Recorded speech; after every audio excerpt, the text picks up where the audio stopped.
Staff Force officer Derrick McManus was on a routine job to arrest a known fraudster, Tony Grosser. What eventuated was, and still is, South Australia's biggest siege. Within minutes of arriving, McManus was gunned down.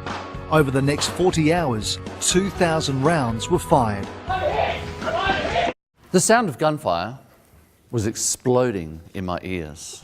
I was taking a serious look at the possibility of death, and I was scared. When I'm on stage and I tell people that I've been shot 14 times, you can see them immediately sit up and take notice. From that point forward, I have their total engagement. When we face our greatest challenges and changes in our lives, we essentially have just two choices.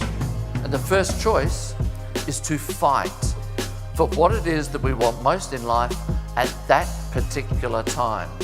Everyone needs a reason to fight when the going gets tough. When I was lying on the ground for 3 hours, that reason for me was to get back to my children, and that gave me the focus and the determination to fight to live. Lots of people just focus on the challenges of life and forget the opportunities. But it's how we respond to both that determines our future. That's how we build an attitude of true optimism. And it still makes me smile that I can have people cracking up laughing at me being shot 14 times. And the thought that ran through my head was I'd better not shoot myself in the foot because the guys at work will never let me live it down for the rest of my life. You can just imagine you get shot 14 times and then you shoot yourself as well. I survived and thrived through my challenges because I set myself up physically, mentally and emotionally for durability. And I don't just theorise about these things, I live them as much as I can. I think one of the biggest problems that we have, and we were discussing this just a little bit earlier, is that the hardest thing we have to deal with in life is ambiguity. That not knowing what's the right thing to do, not knowing that if we do this, what's going to happen next. And so we need to take as much of the ambiguity out of life as we possibly can.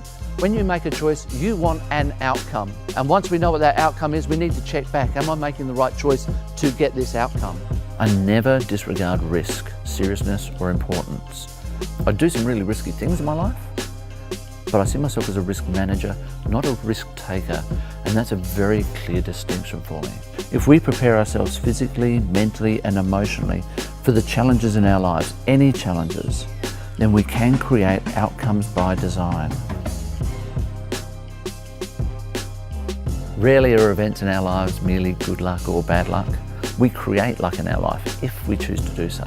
When I've engaged and entertained an audience and inspired them to believe in their capacity to achieve more, that's when I know that my job as a speaker has been done. My name is Derrick McManus. I'm a speaker, an author, a facilitator and an MC, and I look forward to working with you at your next event.